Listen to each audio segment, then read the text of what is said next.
basically create more space for businesses, for investors to come in. So it's a very positive potential, and it's very important to have as broad a selection of actors from this country as possible engaged in this process.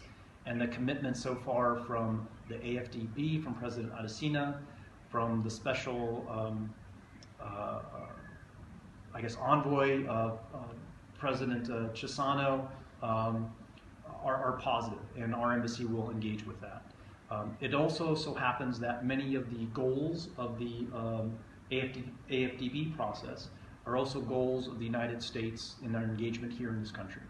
So an opening of political space, a creation of an economy that, again, as I said, has many options available to it so that the people of this country benefit,